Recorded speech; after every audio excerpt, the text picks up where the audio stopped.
So as a new instructor on for tonight, I would love to know where people are located since we have people from all over on here. In the chat box, again, if you're driving, don't do this. In the chat box, if you can just throw in there where you're located, that'll be great.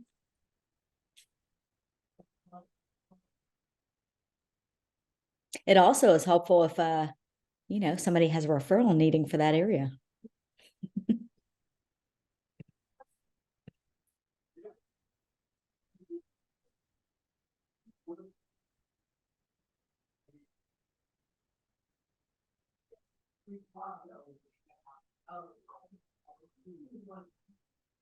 Oh, I love this. New York, Georgia, DC, total opposite ends of Maryland. For those of you who don't know Maryland, PG County and Westminster, totally opposite ends. Very, very opposite. Very opposite ends. Yes. Very, very opposite ends. As All right. a kid of PG. We are going to get started at 6 o'clock, and we had a date for 6 o'clock. So here we go. Hi, everybody. We'll see who else joins tonight. But guess what? You are the ones who are here. You're committing to your business. One of the things, it was interesting. I was sharing, raise your hand. Oh, I love the cameras are on. This is awesome. Raise your hand because I can actually see it on the screen. If you've attended the majority, now majority being more than 50% of the Ignite classes so far. I see a hand. I see a hand. I didn't say 100%. It's not over yet, right? But just so far you've attended, at least 50%. So there is, if you haven't, you should have received an email. Yes, it's from me, with a YouTube channel, the recordings.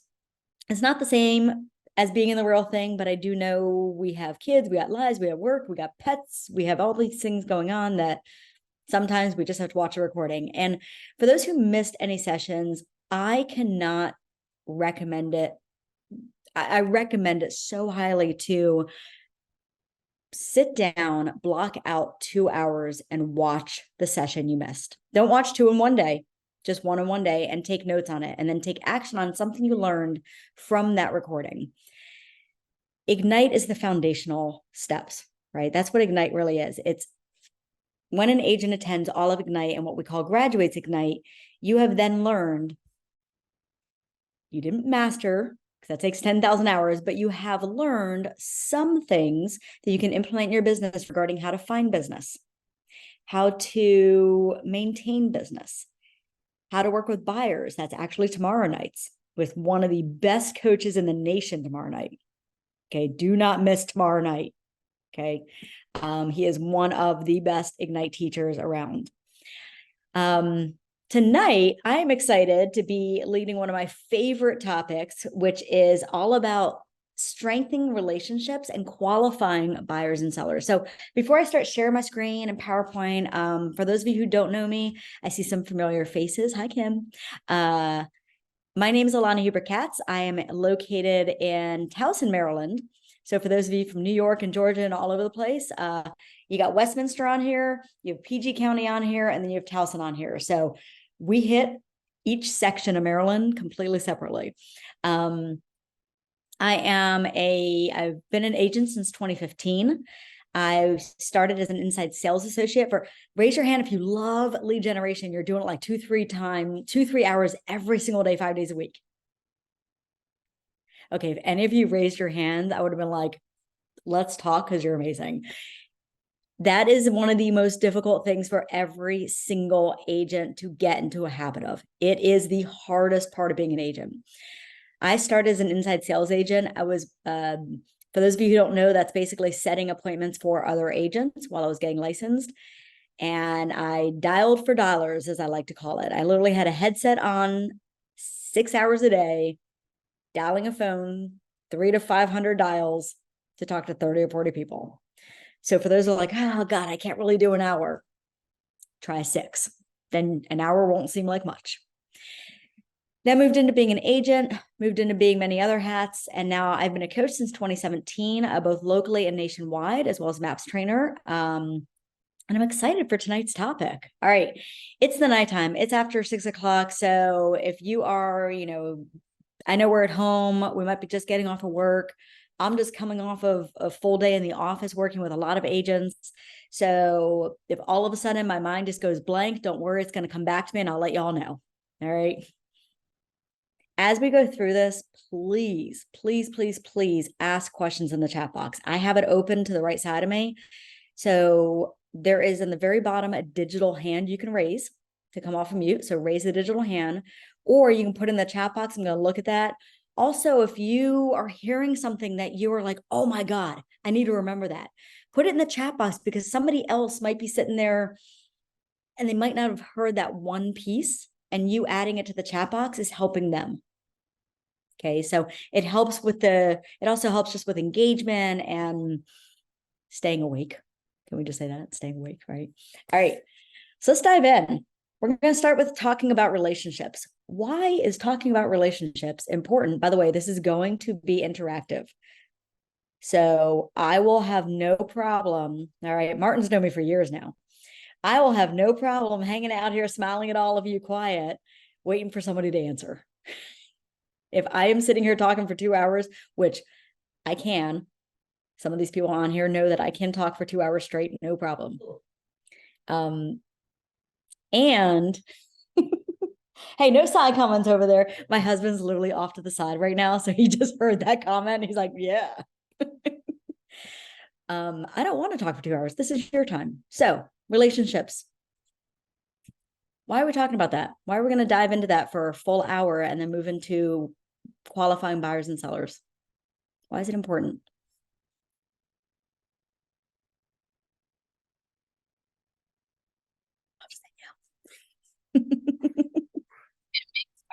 Comfortable work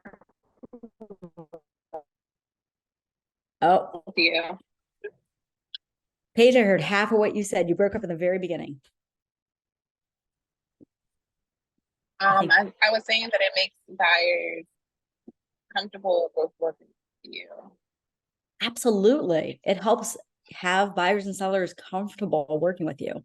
Why do we want them being comfortable? So they can trust you throughout the process. Trust throughout the process. So I'm going to tell you all a little secret. You guys ready for it? This secret is going out to just you on here, as well as all the other 10,000 people I've told over the years. And that secret is buyers and sellers choose people based on who they trust and they like. Anybody in on here? I know a few names and a few faces on here. Anybody in real estate less than 90 days now? Congratulations, welcome. By the way, you're no longer allowed to call yourself new. You only get 24 hours after your license get activated. So you are no longer new unless your license got activated today, and then you have till tomorrow. Okay, that's my rule. Anybody who I coach knows that. So here's the real deal of real estate. Ready? We are not in sales. We're in relationships. The more relationships we build, the more relationships we sustain, the more relationships we nurture and carry through our career, the more success we have and the more people we can help. And in the very beginning of real estate, people will choose you not based on your knowledge base, but based on the relationship they feel from you, right? That's how they're going to choose you. So get out of your own head thinking, I don't know anything, they're not going to choose me. Because if you get to know them and you really care about them and you're getting to know them as a person to get that relationship going, they'll choose you. All right, let's dive in. I'm going to share my screen. Can you guys see it? Okay, awesome. Now you're going to see me skip a few slides because Ignite After Dark is 2 hours and we got 2 different slides to go through, 2 different packets to go through. So if I skip it, it's because I meant to skip it. Okay. So we are all about strengthening relationships. We're going to talk about mindset behind that, identifying the goals of how to strengthen relationships, creating a plan to how do we do it? How do we stay in relationship with people? So 80%, this is a true number right here. I did not make this up. If I make up numbers, I'll tell you. Don't worry. I'll make up numbers sometime tonight and I'll just tell you I'm making them up. 80% of the success you have, meaning 80% of the closings, are going to come from your follow-up. And the follow-up is going to come from your relationship. It's also going to come from qualifying them, but that's going to be at 7:00 tonight. So stick with me, 6 to 7 relationship, then we're going to qualify and put it all together. I am skipping quotes, sorry. So I think you might have seen this in a few other Ignite sessions. If you haven't, trust me, you will. This is one of our favorite slides to put in everything. This is actually one of the favorite slides that I tell agents to take a picture of and make a copy of it and hang it on your wall where you do business. Because this right here is your business. This is your business. Now, whether you use Command or not Command, now I'm a labs advisor with Keller Williams International, meaning I'm a tech junkie. I'm a Command junkie. So I will always preach Command. I don't care what system someone uses as long as they're using a system, because you have to have a database. The database is your relationship holder. That's what the database is. We call it data bank because we're putting people in to get them out for money, but it's also a relationship holder, right? Where else can we find relationships? Does everybody have a cell phone in front of them? Does anybody have anybody in your cell phone right now you have a relationship with? Okay. Do you ever text them, call them, follow them on Facebook, stalk them on Instagram? Okay. So our phone is our database for our personal relationship. Our Command is our database for our professional relationships, which also become personal. By the way, just side note, if you hear any sort of loud screeching noises, I have 2 cats, and when I'm in the kitchen teaching, they tend to like to fight. So if you hear some fighting noises, it's my 2 cats in the background. Okay, I just want to give that disclaimer because it's a weird noise when you hear it. So with a lead, right, we get a person. So let's say that, by the way, if I call your name, I'm not asking you to come off mute. It just means that your little block, your Brady Bunch block is on my screen. I just happen to see your face and your name. So don't worry, don't get scared. I try not to call on actual names unless I have to. So lead versus contact. All right, a lead. We have the right to have a one-way conversation. Meaning, so let's say that we all call a for sale by owner right now. We don't know them, they're a stranger. We pick up the phone and we call them. And they answer the phone and they say hi. Right? So we have this lead. But now we start asking questions and they engage in a conversation with us. Now, whether that conversation lasts 2 minutes, 3 minutes, they tell you, call me back next Monday. I want to see what happens over the weekend with my showings, right? If we've engaged in a mini conversation with them, I'm not talking about 30 minutes. Nobody has time for a 30-minute conversation, all right? Perfect conversation in real estate is 12 minutes. 12 minutes. So when we engage in a conversation, it turns into a contact. The most important thing is the second you have that lead, though, they should enter into your database. So that way you can follow up with them to turn them into a contact.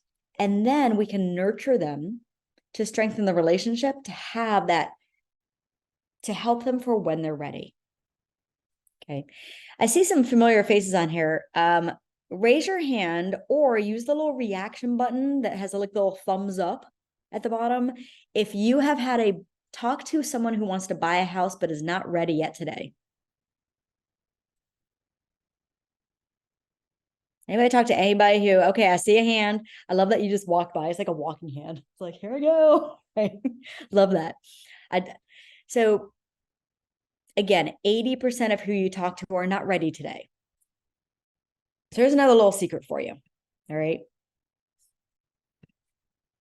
Because of that, let's say each of you tomorrow, which by the way, I'm when I say this right now, this is actually an action item that each of you should do tomorrow. I love giving action items. Kim is in my office. She knows that very well. Tomorrow, each of you makes enough phone calls and text messages or go somewhere in public to talk to people in person. I don't care how you lead gen. And you end up connecting, meaning you talk to 10 people. Now, not all 10 have real estate needs, but you talk to 10 people. The conversation of real estate comes up, right? Hey, Carmen, what real estate goals or needs do you have in the future that maybe I can help with? That's my favorite question, by the way. What real estate goals or needs do you have in the future that maybe I can help with? And then let's say you talk to 10 people, you ask that question, and one of them says they have a need within the next 30 days. The other 2 of them say they have needs, let's go with January and May of next year. And then everybody else, you have no idea because they wouldn't talk to you. They hung up. Right? So what are we doing with those 3? Now, one of them we're helping right now because she's like, I want something now. But those 2 who said January, May, actually, let me push that out a little bit. Let me say May and June of next year. You have 2 people you talk to tomorrow that said they have a real estate need next year, May and June.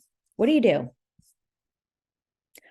Kim, that is the gold star smart plan. Yes, but why? We'll talk about smart plan in just a minute. I love that. Why are we doing a smart plan? What is a smart plan? What are we doing with those 2 people? You just talk to Joe and Bob, or we'll say Joe and Mary. They have a need next May and June. Does anybody want to have business next May and June? All right, awesome. I saw 2 hands. I love it. So the 2 who raise your hands, you want business next May and June. By the way, I'm getting really sarcastic after 6 o'clock at night. You just got to bear with me. What are we doing with that? Okay, I see set reminders. I see the word follow up. Yes, smart plans, follow up, set reminders. That's it right there, right? Every single person will forget you're in real estate about every 2 weeks. Now, that doesn't mean the people who are ready next May and June, you're calling every 2 weeks. That would be obnoxious. However, we do want to call them every single month. Meaning if we're talking to them today, September 27th, I'm going to call them sometime in October. I don't care what day. It doesn't have to be October 27th. But I'm going to call them sometime in October to talk to them. And then November to wish them a happy Thanksgiving and talk to them. And then December to wish them whatever holiday they celebrate and happy holidays to talk to them. And then in January to wish them happy New Year's and talk to them. Why? Why are we doing that? So setting reminders to be able to do that, having a smart plan to remind you to do that. But why are we doing it? Building a relationship. Yes. Thank you. Building a relationship. Absolutely. I smell it. And staying top of mind. Everybody who tells you they want to buy in 6 months will usually start looking and buy in 3. Right? So if you wait until next May, you will lose the relationship. You'll lose the chance to build a relationship. So you're not calling every month saying, hey, do you want to buy this month? Is now the time? You're simply calling and following up, checking in. How are they doing? How's their month been? Right? What is one thing? Think of yourself as detectives. Right? Put on your detective hat each time you call them. And what is one thing you can learn that's new, whether about them, their family, their needs, something about the house they're looking for? It could be anything at all. Learn something new to add in your notes to then learn something new the next time, to build on that, because that's the relationship, right? So today's conversations are tomorrow's transactions. We have to always think about, I love this image. I have no green thumbs at all. My husband takes care of all the plants because if I do, I kill them all. And I love this image because it is, I don't know if anybody's ever planted vegetables or herbs or anything like that, and you're waiting for the harvest. Real estate is the exact same thing. You plant, let's say, your tomatoes, and then you have to care for them and water them and not ignore them. What if you don't water them for an entire month? They're going to shrivel up and die, and then you get no tomatoes, right? Or whatever vegetable you like, or fruit. So real estate and your database and your relationships is just like gardening. Follow-up is also one of the most difficult things real estate agents do, because we have to have it separate in our calendar. When you look at your calendar for the week, and if you don't have a calendar, get one by tomorrow, because you can't be successful without one. I tried. I started real estate with no calendar, decided I liked Post-it notes and notebooks more, and also started with no database. I had tons of paper. I had lots of paper. Okay. So I had notebooks, paper, things all over the place. Does anyone want to guess what happened?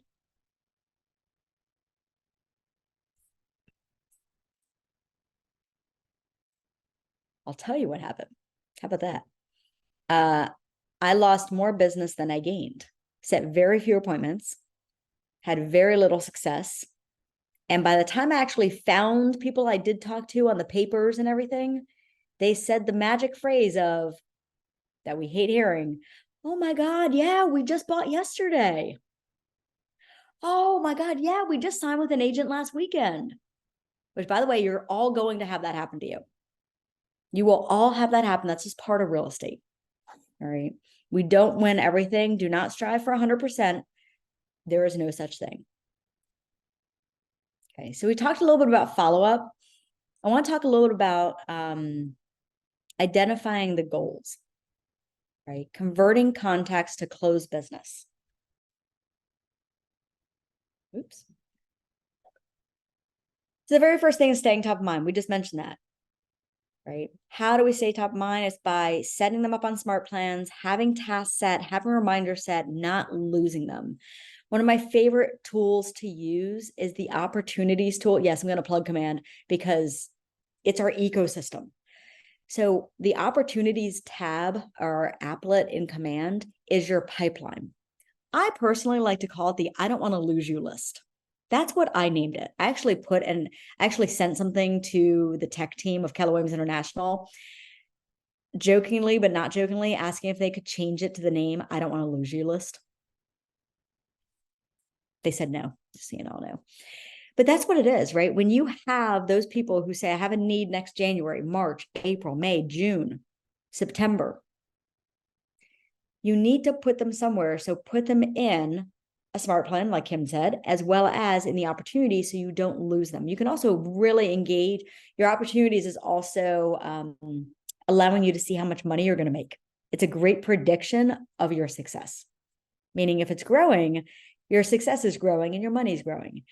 If it's not growing, you have some work to do.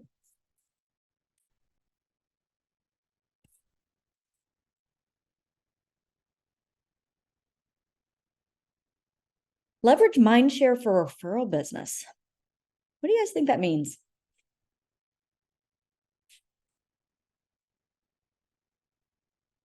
What does that mean? Leverage mindshare for referral business. Anyone want to take a stab at it? Sorry. From my understanding, I would say that means to form a special type of connection to where they even think about you, even if they don't have a real estate need, but someone else that they know has a real estate need. Exactly. I love that. Carlos, is that? Yep. You formed a connection to where even if they don't have a real estate need, somebody they know has a real estate need. Guess what? Every single person in the entire country at some point has a real estate need. Now, that might be renting, that might be buying, that might be selling, that might be investing, building wealth. It might be, going morbid here, it might be an estate sale because someone died, right? But there's a real estate need at every day. Somebody has a real estate need. It's our job to figure out who they are and help them, right? So there's a stat I want to read to all of you. It's coming out of NAR, National Association of Realtors. And it says that NAR, as of 2021, found that 47% of buyers who used an agent were referred to them by a friend, neighbor, or relative. That number jumps to 57% for first-time home buyers. And it says here, you should be that recommendation. You should be that recommendation. Do you want to be that recommendation? Do you want to be the person that people refer to? Right? So I'll share a story. And he went upstairs, so I'm allowed to share this now. So weird timing, right? I'm a firm believer things happen for a reason. So I'm driving home, call my husband, let him know that, hey, I'm coming home. I need to make dinner really quick before this class. And I was like, I'm teaching a class tonight. So I'll be in the kitchen. And we were joking about, he's not in real estate, by the way, he's in healthcare. So we were joking about him popping in and just like saying like, hey, who wants to buy a house? So he starts sharing a story and he says,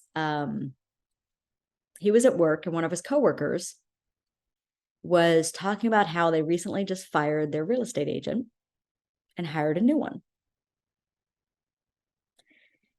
And it was because that, now this example coincides with both relationship building and the next topic, qualifying.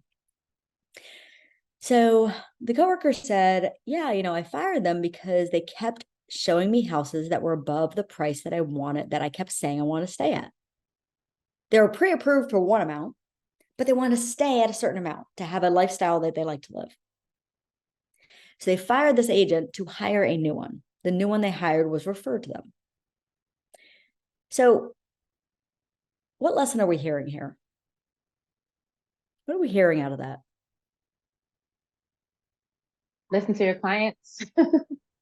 Listen to your Listen to your clients' needs. I love that. Listen to your clients' needs. Absolutely. And revisit your clients' needs throughout the whole process. Absolutely. What else? About the power of referrals.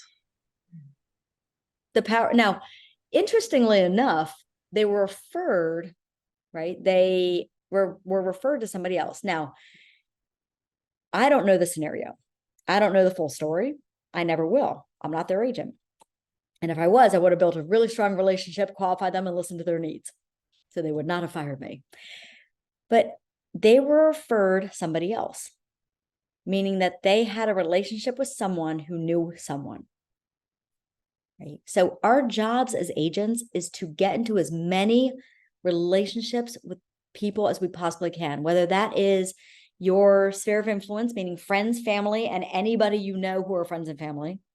Now, by the way, if any of you are wondering why my husband didn't tell them to use me, I asked him the same question because he always forgets. I'm just going to whisper that. It's a whole nother story. So skipping ahead, let's talk about a plan. How do we stay in touch? Now, this screen gives you, feel free to take a picture. This screen gives you an example, right? 19 to connect, 36 to convert, 1 to cement. Now, there's smart plans. You do not need to reinvent the wheel. There is a smart plan in command called quarterly phone calls that you can literally put all your friends and family on, and your system will remind you to call them. There is newsletters in there that you can use, monthly emails. There's automated emails, automated text messages. By the way, if you're like, I'm a new agent, I do not have the revenue yet to be renting out a movie theater to do a movie showing event party, don't lead with revenue. Don't spend money until you have it. What you can do for this touch right here, which by the way, I learned recently from an agent who did this for the past 2 years, and I think it is brilliant. So I'm going to share what another agent shared with me recently. They were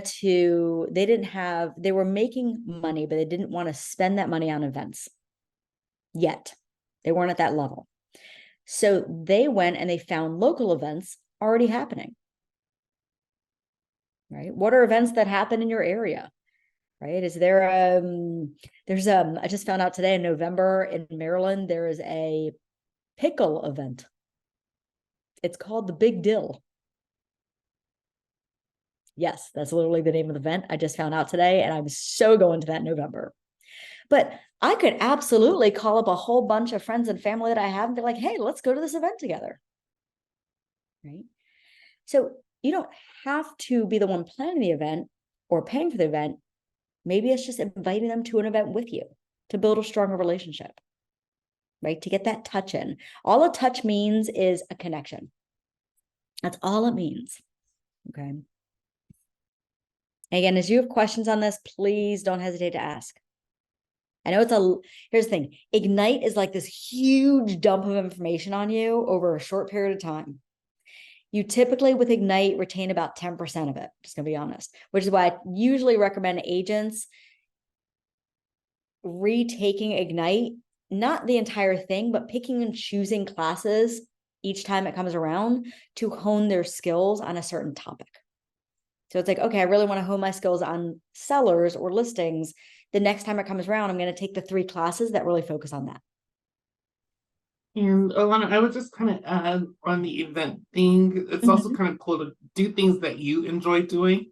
Because I mean, then it becomes like a win-win. It's like, one, you get to have fun doing something that you do, like going to a pickle thing that I had never heard of until today. Or if you You're enjoy welcome. going to the movies, you can definitely invite a couple of people to it. Or our office is planning a pumpkin client event of some sort in the fall. So just do what you love to do, which I think is kind of fun with real estate, is you get to do, if cold calling is not your jam, you get to do something that you love and really focus on that to help your business. And all those good things. Oh my God, 100%. I love, Martin, I love that you said that, because so there's an example. I love sharing stories, by the way, of agents. There's an agent in, I want to say either the Carolinas or Georgia, totally forget which state. Anyways, so she got into real estate. She's having a little bit of success, taking a little time. She's having a little bit of success, but she's not enjoying it. She's not having fun.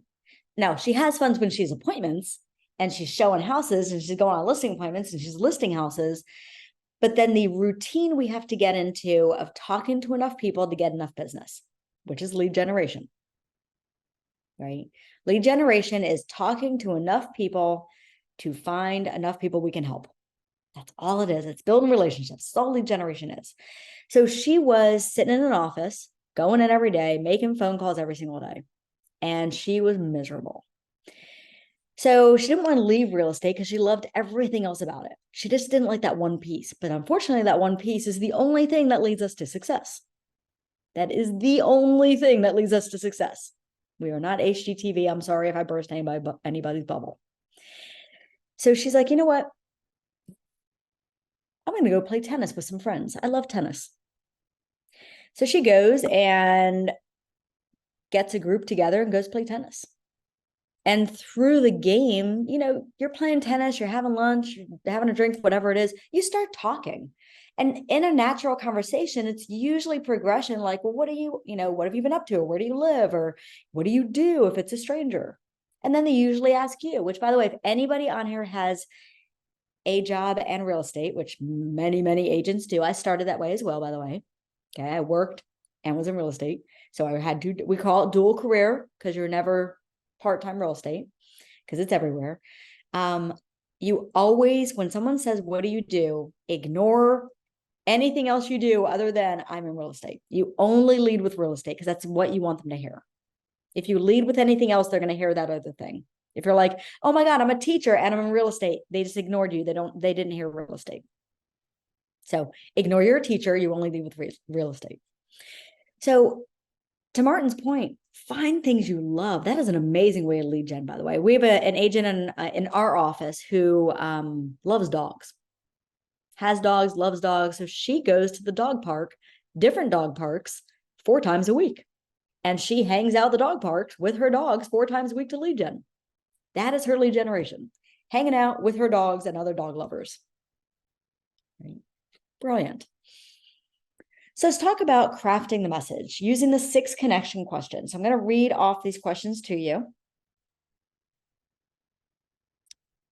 Who are they? Who are they? Like if I was talking to Catherine, see you on here, Don't worry, I'm not calling on you. Don't come off mute. But if I was talking to Catherine, I've never talked to her before, which is actually what's happening right now. I don't know who Catherine is. Who is she? Right? What do they want or need? What do they want or need to do? Where do they want or need to do it? Why? When? How? Who, what, where, why, when, how? Let me repeat that. Who, what, where, why, when, how? Does anybody have kids or nephews or nieces or have been around kids ever? Anybody ever been around a 5-year-old?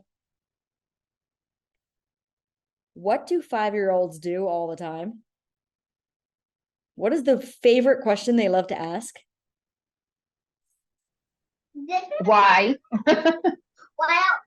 Why? Why? Yes. Why? Oh my God, that's so cute. Why? I always joke, but kind of not joking. 5-year-olds would make the best real estate agents because they have no filters and they haven't put up the wall that we have as adults. As children, they just ask questions because they want to know more. They want to learn more. They're curious. As agents, unfortunately, we grew up where we eventually put up a little wall in front of us and we stopped asking questions. We have to summon our inner 5-year-old. We have to get curious, right?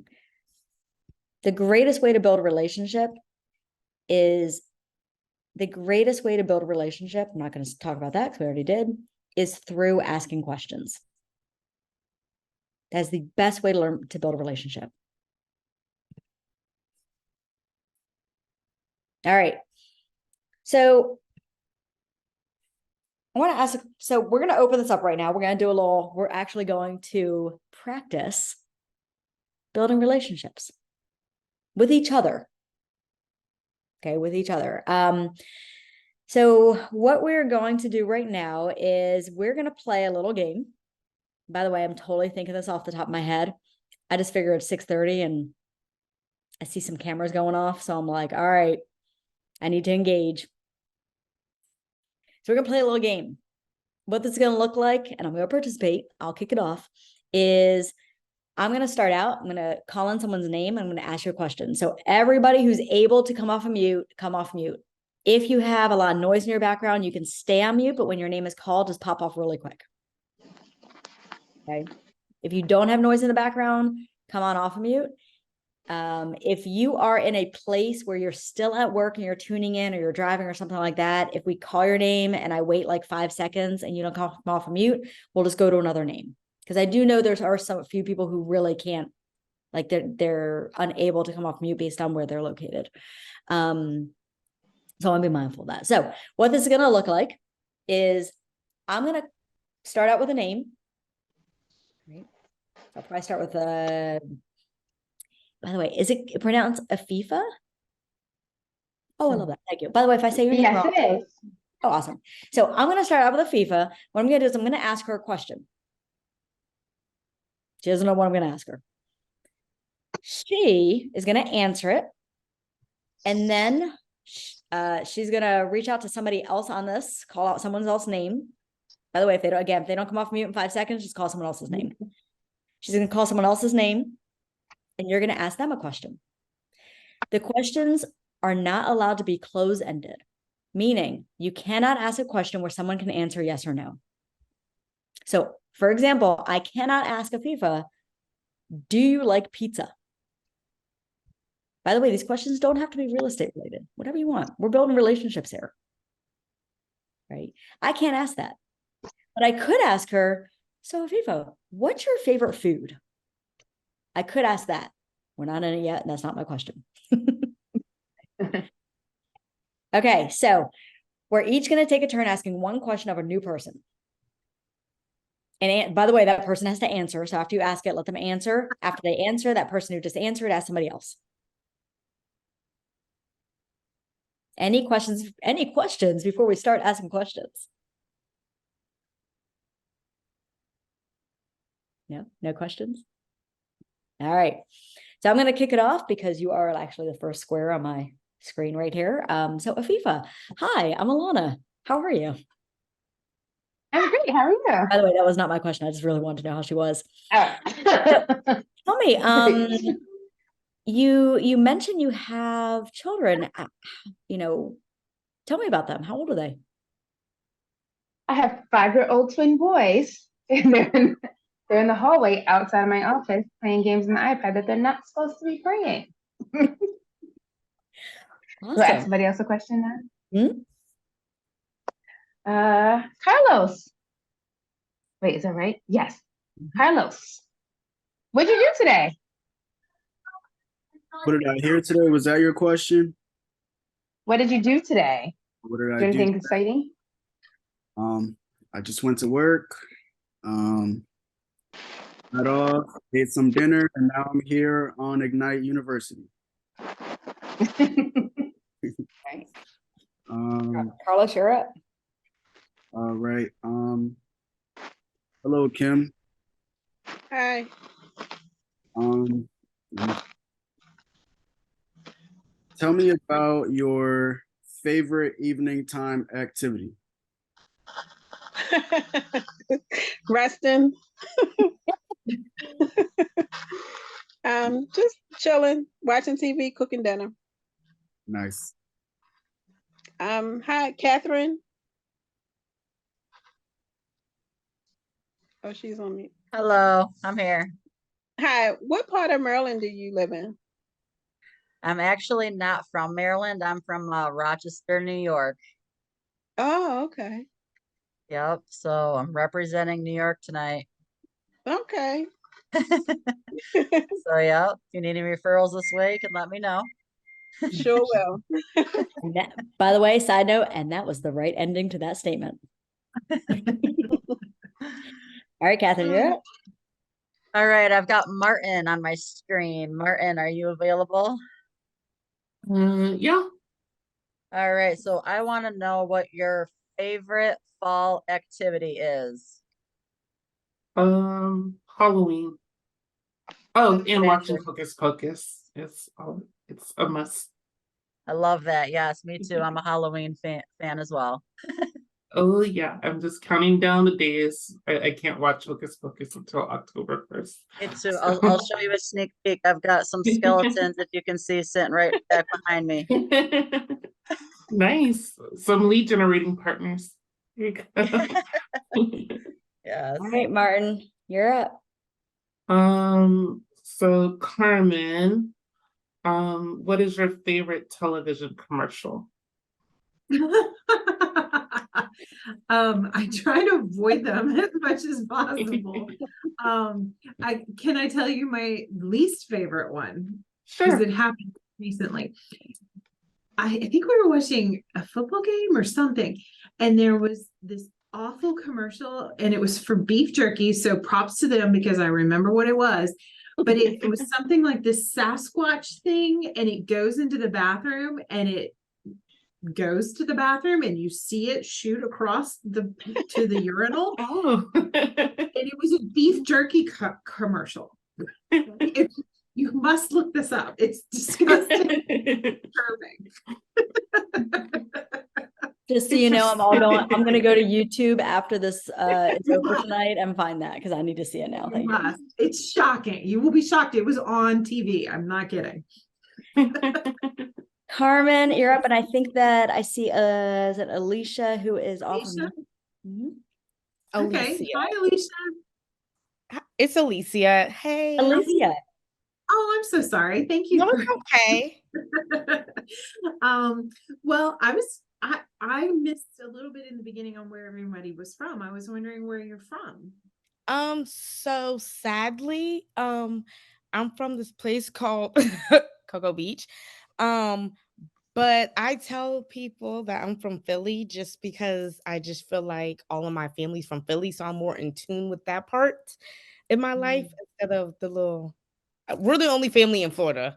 So I like it, but I'd rather be with my other family. So I represent Philly. I love it. Thank you. Side note, Alicia, I am originally from Philly. I will always be a Philly girl, so I'm representing Philly right with you. Okay, I feel that. Yes. Okay, so who can I So ask? I see 4 people on mute, but I don't know if they can come off of mute. There's Gonzalez, Samuel. I apologize if I get your name wrong. Sadeka. Paige, can you talk?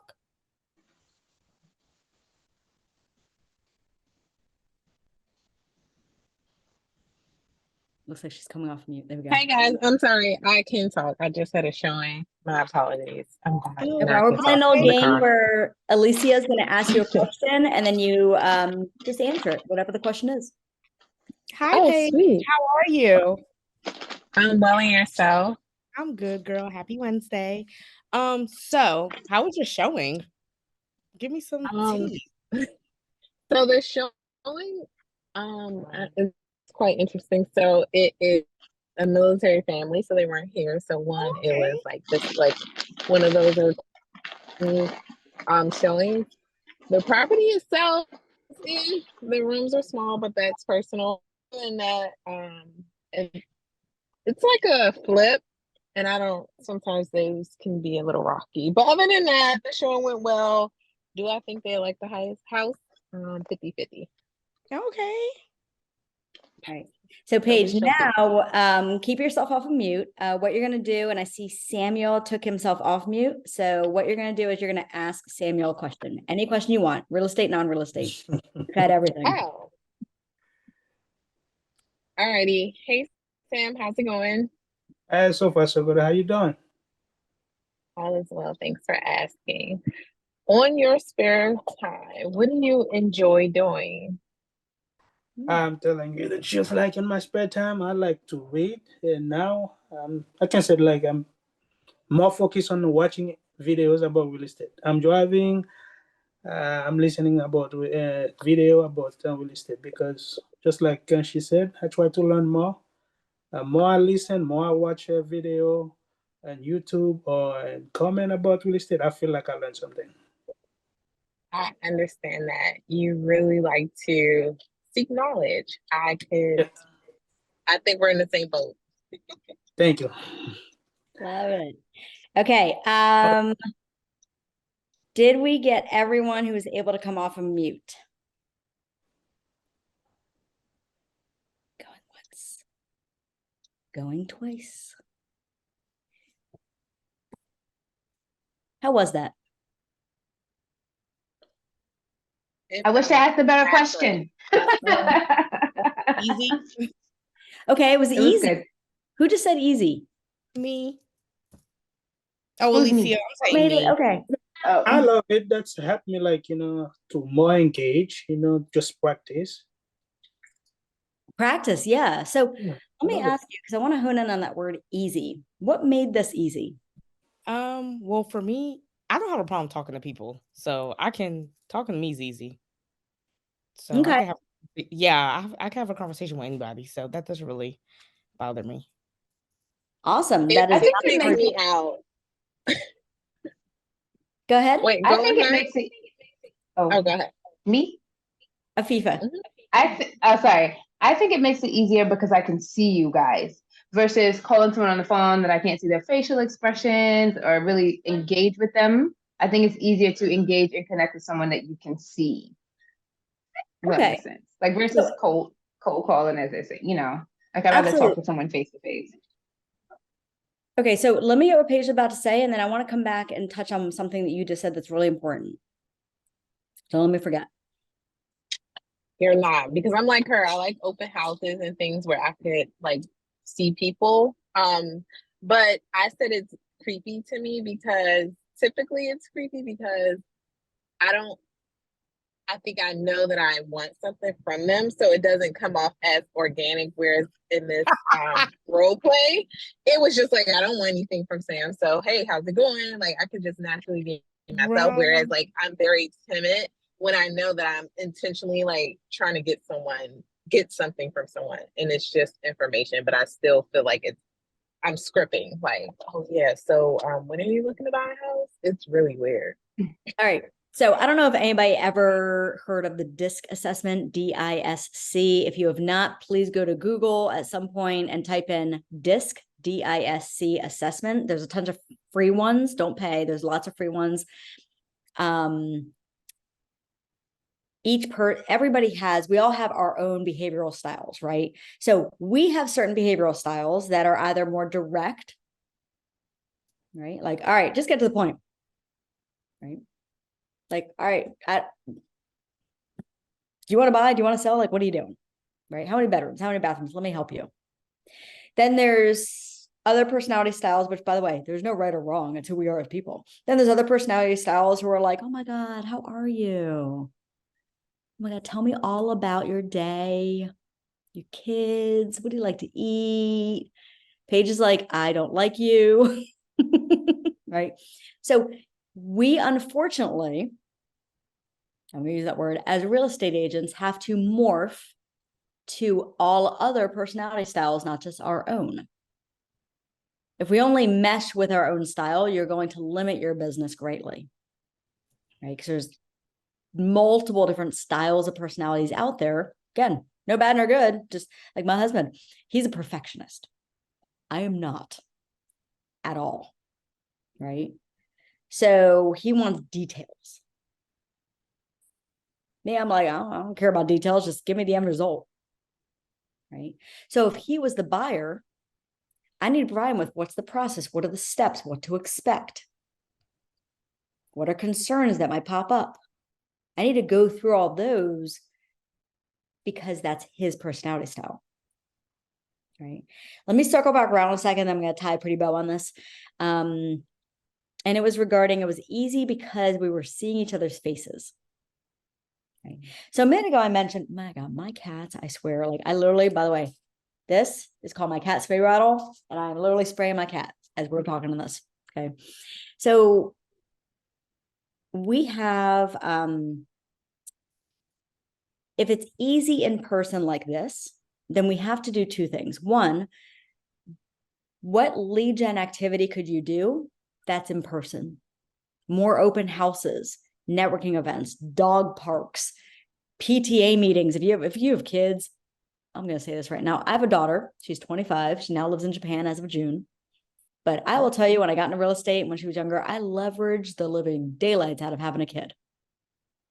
Because soccer, anywhere I can volunteer and be around other parents who have the same age kids. So you already have a mini rapport building because you're already annoyed by your kids, or, and love them both. So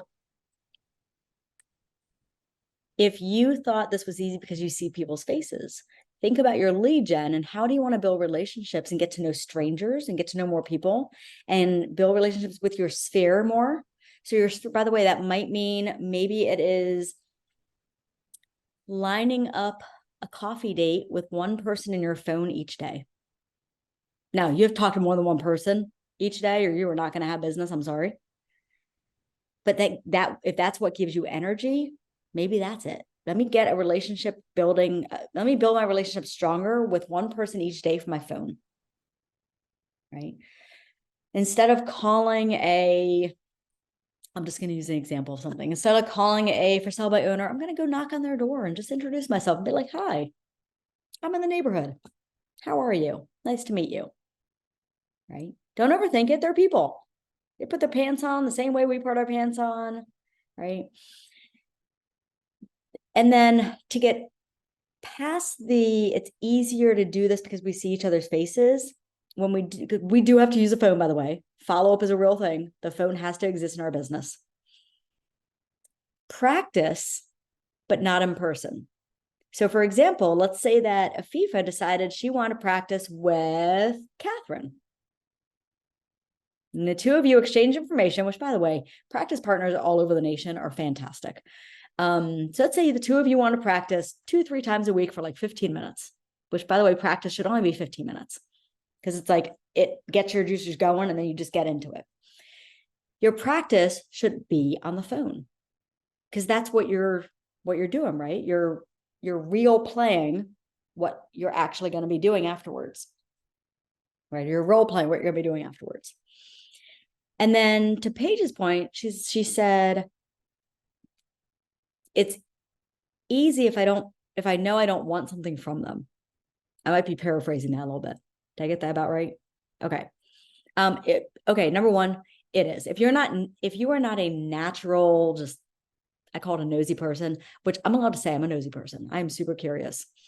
I am like a 5-year-old child.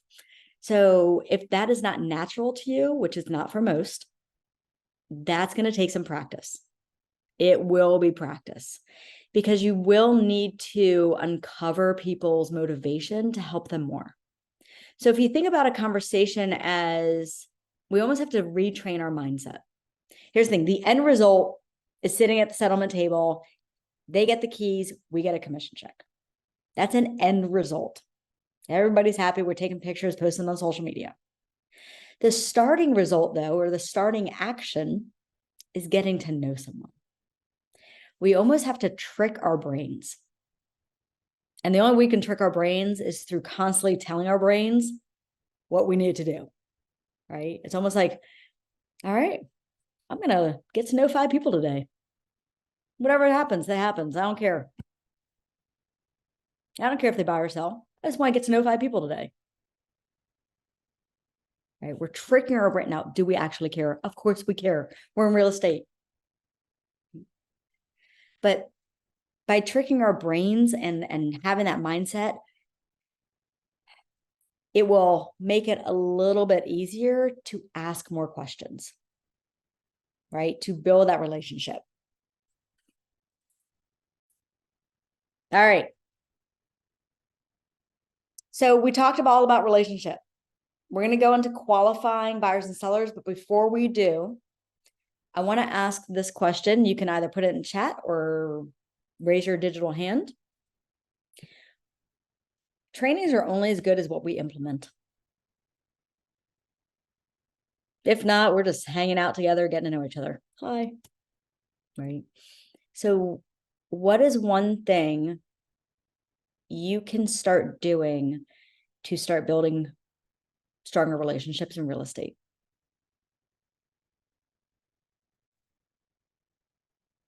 Now, by the way, when I say what is one thing, meaning your one thing, it might be different one thing for everybody.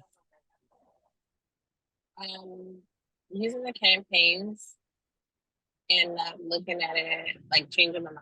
I think that's why I'm here again, to be reminded about changing your mindset about how you look at it. What did you say about, what did you want to call your opportunities? I think that was the shift for me. You want to look at them like, I don't want to lose you list. Yeah. So just like that reminder right there. It was so simple, but that's the reminder, because I know, like, oh, I have to nurture these people, but I have to look at it like I don't want to lose them. So let's use command. Yes. Start tomorrow. Start small. Doesn't have to be perfect. You can start with one thing. All right. Let's hear from somebody else.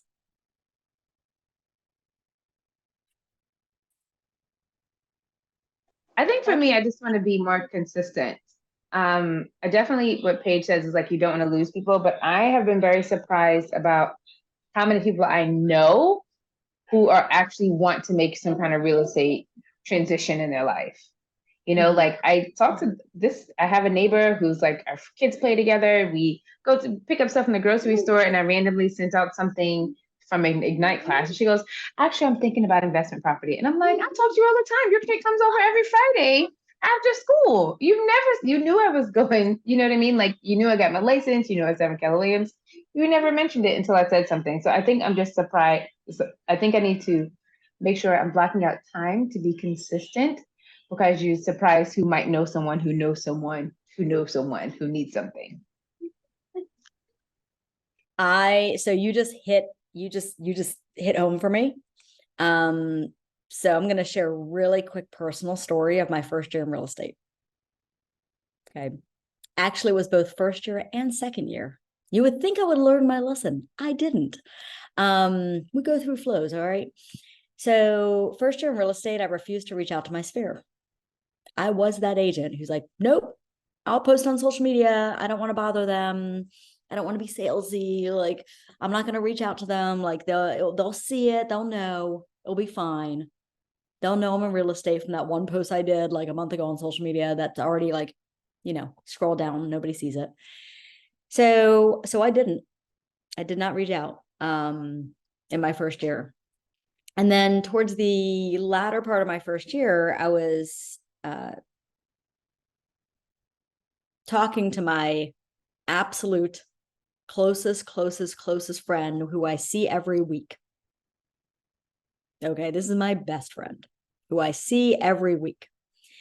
And I ended up going to her family. It was a big family function.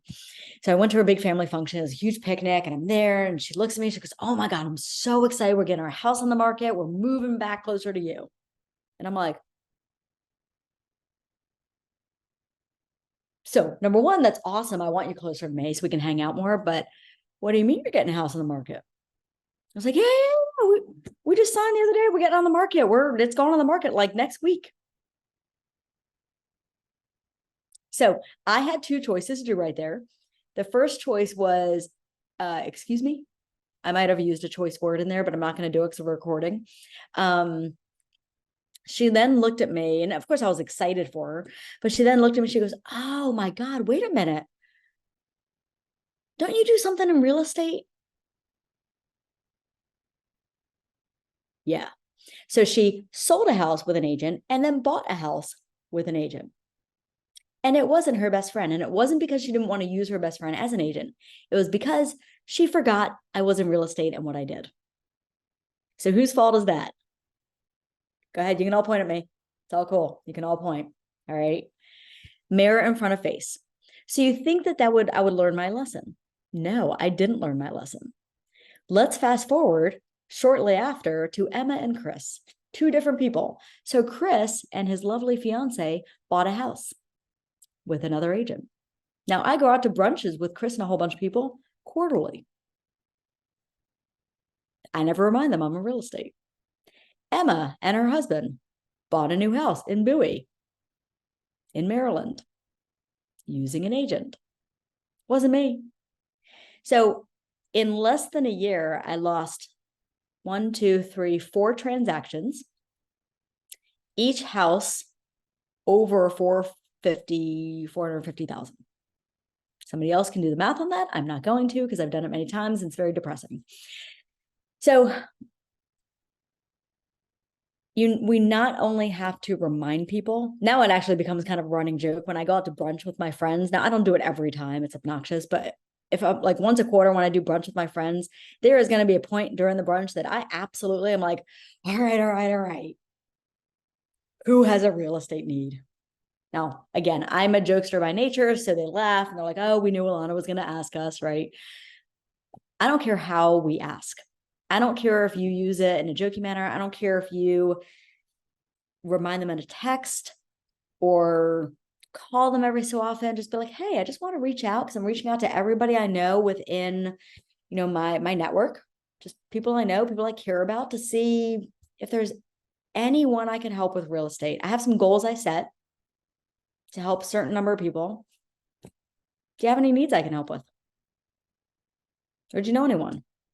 If you do not ask, the answer is always no. Always no.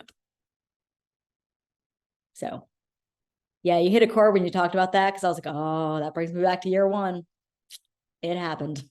If I got $1 for every agent who has come into my office and has sat on my therapy couch because their best friend or family member chose another agent and not them, I could retire yesterday. He's so rich right now and living on a beach. All right.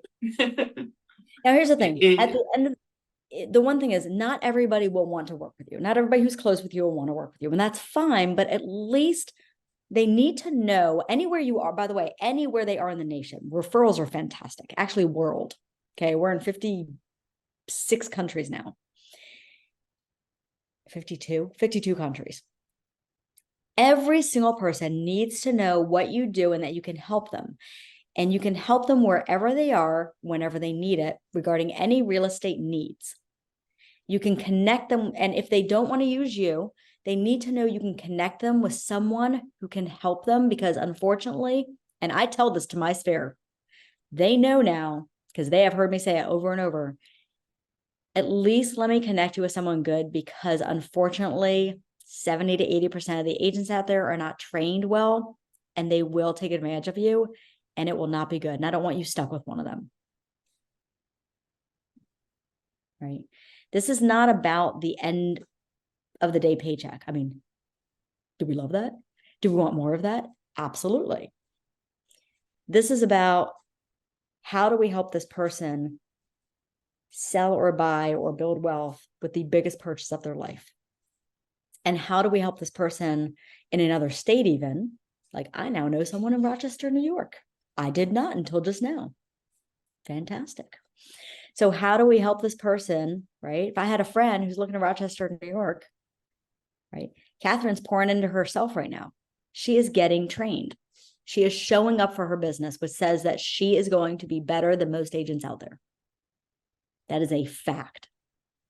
Each of you on here, because you're on here, will be better than most agents out there because you're showing up for your business. There was 115 people who registered for Ignite. I'm going to give you a number. There are 13 on here. Would you refer your best friend, sister, brother, mom, dad to somebody who decided not to pour into themselves in training and skill sets and learning? Or someone who did? Right? Don't let your friends don't let them take a risk. Right? Okay. I hit that nail home too hard because I just went off on that, because that was again, you just like dagger all over again. Thank you. Sorry. All right. Here's what we're going to do right now. You thought you can get away with tonight without lead gen, but there is no such thing as no day without lead gen, because we should at least talk to one person. So what we're going to do, I don't want you making calls, because then trying to get you back on here for Zoom will be impossible. All right. What I want you to do is either choose text or social media. I don't care which one. So you're either going to choose your phone, pick up your phone, or pull out Instagram or Facebook. And you're either going to text or DM. Again, I don't care which one, but choose one right now. And we're going to have a little competition. I love competition. I was a soccer coach for 9 years. I love competition. So we're going to have a little competition. And it's going to be, when I say go, so don't worry, I'm going to give you I'm going to actually type in the chat box some verbiage. You're going to text and see how many people you can copy, paste, just change the name, right? So be like,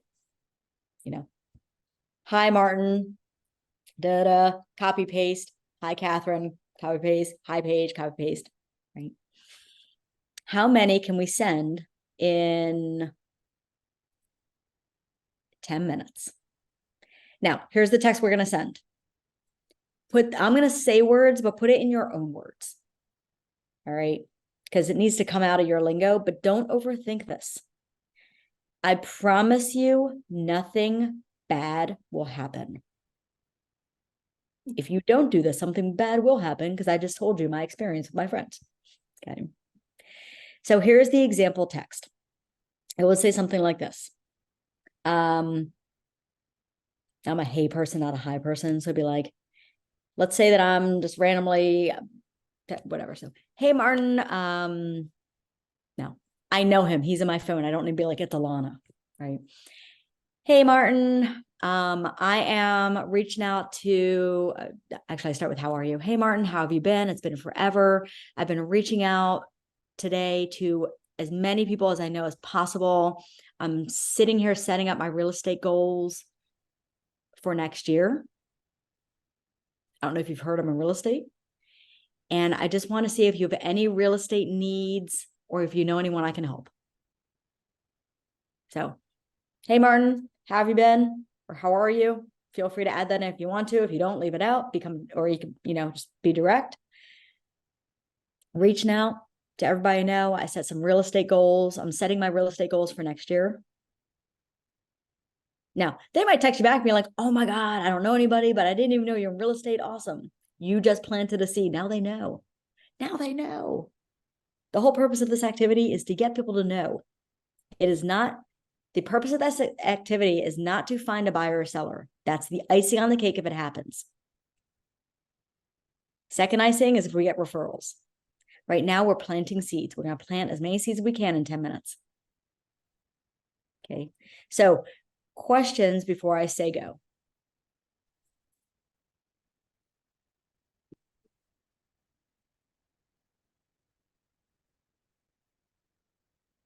I'm typing this in the chat box as well. I just can't type that fast. Any questions? No? All right. 10 minutes. It's 7:10, so we'll go till 7:20.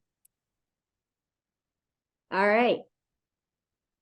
Finish that last text. Come on back. Throw in the chat box how many you sent.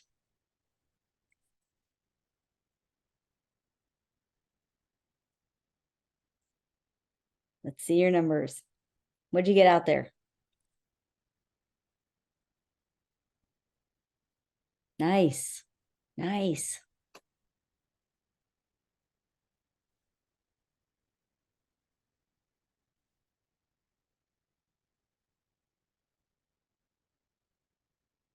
All right. All right. So, how was activity? Oh, people who hit double digits, people who hit double digits here, by the way, absolutely did the copy paste trick. All right. They were all like copy paste send, copy paste send, copy paste send. Right. Absolutely. Love that. Did anybody have what's called phone bias? Anybody know what phone bias is? Let me demonstrate phone bias. Okay, everybody hold up your phone. Okay. So phone bias, oh, it's weird with the background, is where you have your contacts and you're like, no, no, no. Oh, okay. Okay. So phone bias is where we get in our own heads about, oh, I shouldn't text that person. Oh, no. Let me not reach out to that person. Now, don't get me wrong. I'm not going to text, like, I have the pizza place on my phone. I have the sushi place on my phone. I know I have phone numbers in here of names. I don't even know who they are anymore. All right. Worst case scenario, guess what? So you can skip people. Worst case scenario is you send a text to somebody that responds back saying, who are you? Or you send a text to somebody who sends a text back saying, wait a minute, Carmen? Is this Carmen? It's been like 20 years, right? Nothing bad will happen. I seriously promise you. All right. So I heard easy. I heard, all right. So you just all lead gen. That was lead gen right there. That was lead gen.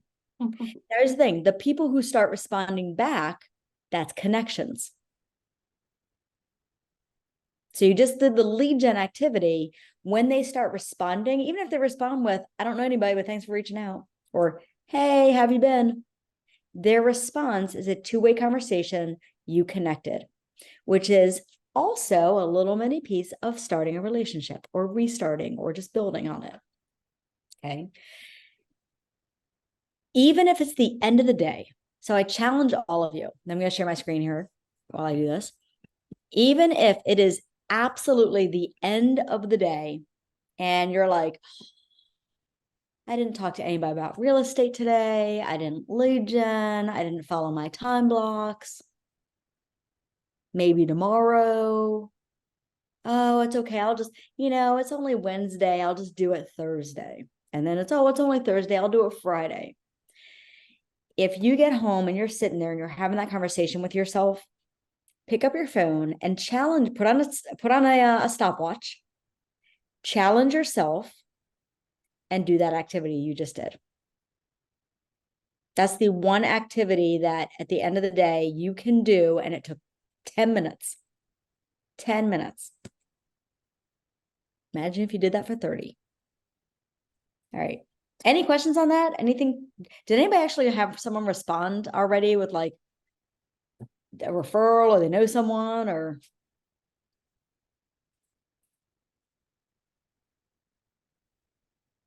No. All right. Oh, I see a chat box. Yes. And yes. Look at that. 10 minutes and 2 pieces of business right there.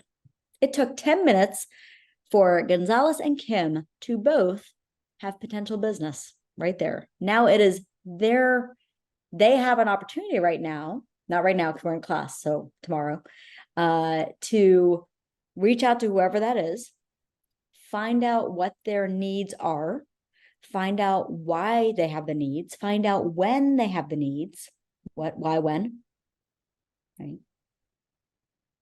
And then either help them now or be able to nurture them for the future and build that strong relationship.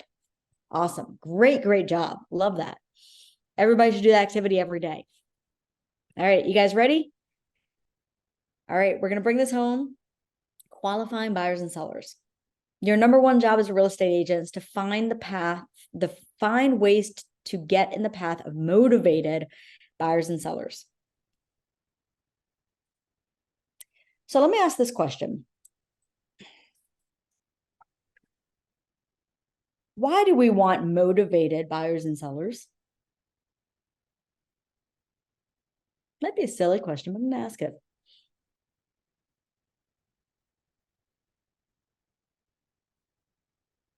Why do we want that? What happens if we get an unmotivated buyer? We need to know where to put people, categorize. Yeah, prioritize, categorize. Yeah, we need to be able. Here's the thing. If you're working with an unmotivated buyer, you're probably going around showing them 20, 30 homes and they're not making a choice and you're wasting tons of time and gas. There's an agent in Minnesota. She's actually the head of MAPS coaching for all of Keller Williams. She's also an agent who works with, last year she did 100 and I'm going to round it out because I forget the number, 110 buyers. She helped 110 buyers last year, meaning she closed 110 buyer deals last year. Her name is Jen Davis. And she sat in a class a little ways back and she stood up there and she says, I show buyers 2 homes and then they choose one. Because she does such an amazing job qualifying them. She is what's called a strategy session with them, an hour-long strategy session with the buyers prior to helping them go out and buy homes. Whether that's at a coffee shop or in the office. I like coffee shops. It's public. Who doesn't love a good cup of something, right? Iced tea, lemonade, coffee, whatever. Also, there's Wi-Fi. Yes, that is so efficient, right? When I was out in the field, my number was 6. If a buyer wanted to see more than 6 homes without making, now, if they made an offer on one and didn't get accepted, that's different. Okay, that's today's market. You're making 6, 7, 9, 11 offers and then, you know, before one gets accepted. But if I show 6 homes and they don't like any of the 6, we have to go sit down and re-go over things. I need to requalify you. Either you're not motivated or I missed the mark on something that's really important in what you want. Okay. So there's a lot of myths around finding buyers and sellers. Right. So for example, I've heard an agent say to me once, well, you know, this market, there's no buyers and sellers out there in this market right now, right? I mean, with the interest rates, there's no more buyers with this interest rate. Well, is that true? Okay, Martin's shaking his head no. Because if that was true, then why did one of my agents in our office just have 4 closings in September? Why does another agent in our office have 7 on the books for October? 7 closings, 1 month. But we tell ourselves, we have limiting beliefs. We have these little voices that tell us things. We also hear like, we'll hear one buyer say something and we think it's true for everybody. Or we hear one seller saying something, oh, it's not really a good time to sell because there's not a lot of buyers. Actually, it's an amazing time to sell because there's not a lot of buyers and because there's not a lot of homes on the market. So homes are selling for more typically. I mean, there's more multiple offers right now, right? So for every myth, there's a truth, right? We already said the NAR stats. I'm going to skip that here. I don't know why there's an aha slide there. That's always fun. So let's talk a little bit about able, ready, and willing. Now, I'm actually going to give all of you my little cheat sheet that I started using as an inside sales associate and still use to this day. Anybody who's been in a training with me has probably seen this. And it's an acronym. And the acronym I'm going to give you in just a minute, but it basically, it talks about the able, willing, and ready. Is the buyer, now I'm using the word buyer, but interchangeably with seller, buyer, seller, okay, both. Is the buyer or seller able to buy or sell? Are they able? Meaning, have they talked to a lender? Are they pre-qualified, pre-approved, whichever word you use in whichever state you live in? Are they able financially? Are they able physically? Like, okay, let's say that I need to move to Rochester, New York for a new job. Okay. Well, if I'm not moving until, if my job is not starting until May, I'm willing to buy, but I'm not able to buy because it's not the time yet. Technically, I'm not ready to buy. I'll be in the ready circle, right? Do I have enough money for that? Are they willing? Willing's the motivation. A person might be able, meaning they're financially able to buy. They might be ready, meaning, yeah, I really am just sick and tired of renting and I want a house. But are they willing? Do they have a motivation for it? Do they have a why behind why they're buying it? Nobody just wakes up one day. Nobody wakes up one day and says, well, it's Wednesday. I think I'll sell my house today. Right? Or, you know what? It didn't rain today. I think I'll go buy a house today. It is a huge thought process that happens. What ends up happening, I'm going to share a different screen here in a second. What ends up happening is usually they think about it. If they're with other people, they start thinking about themselves and they start talking to other people, right? So they're having dinner conversations and they're talking about it while they're driving in the car and they're playing around with the idea, right? Now that playing around with the idea, it might last a month. It might last a year. My husband and I played around with the idea of buying for 2 years. We talked about it before we actually did. We were renters, right? So when they talk about willing, it's more of an emotion. People think on logic, they act on emotion. Logic is, I want a bigger house with 4 bedrooms, 2 bathrooms, because I feel cramped where I am right now. And I need a backyard and a kitchen that has an island because I like to cook. Emotion is, I work remote, and because I only have 2 bedrooms and 5 kids in my house, I am probably going to get fired from my job because I'm not able to do my work because I have too many distractions. Right. And we have 2 dogs and no yard. So we need that backyard because every day I have to get home, drive to a dog park, blah, blah, blah, blah, blah. You hear emotion in that? So when we talk about qualifying, we need to find out. So I'm going to give you my little cheat sheet. This is not in anything in Ignite. This is something that I actually train nationally. But since I'm on here tonight, I'm going to give it to you guys. So I'm going to write this out for you. And by the way I'm writing this out is actually the way I take notes in my system. So when I talk to someone, so if I'm talking to Martin right now on the phone, and I'm asking Martin why he wants to buy, and I'm qualifying him as well, right? Qualifying is going through three things. Well, technically in the other screen, it's able, willing, and able. Able, ready, and willing. I break it down to four things: motivation, criteria, ability, which is the same thing as able, okay, meaning financial, and time frame. So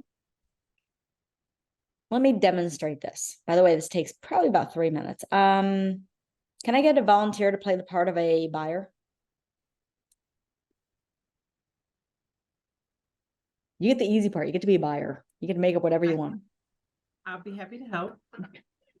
All right. Is that Carmen? Yes. All right.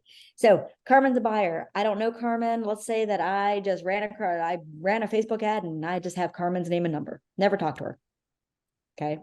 Now I'm going to fast forward some of this conversation just based on time. And I have no idea what Carmen's about to say. So, by the way, when you practice with another person, I don't care if it's another agent, your friend, your significant other, anybody. I used to practice with my best friend who's not in real estate over margaritas on Thursday night. It was super fun. I'd be like, hey, pretend you're a buyer, literally at a place with margaritas. All right, Carmen, you ready? Mm-hmm. All right. So Carmen, I got your information. Thank you so much. My name is Alana, by the way. I'm a local real estate agent, and I see that you were looking at homes online. That's exciting. What has you thinking about making a move? Well, I have hopes of retiring sooner rather than later. And I'm trying to figure out where that might take me. Wow. Okay. So you mentioned sooner rather than later. Do you mind me asking what you currently do? I manage an office. Okay. So you're ready to get out of that office? I am ready. I need a house with a view of water. That is serenity to me, and I need that in my life. I hear serenity in your life. What will that like? By the way, Carmen, just so you know, the reason I'm asking some of these questions, let me take a step back a minute. I got ahead of myself. Is whenever you are ready, I really want to ask this so I can be able to help you the best I can. Okay. So when you say serenity, I love that word, serenity. So what does that do for you? Like, what will that do for you? Just feel like that's when I have peace in my life, is when I'm around water. So I just know that's where I want to end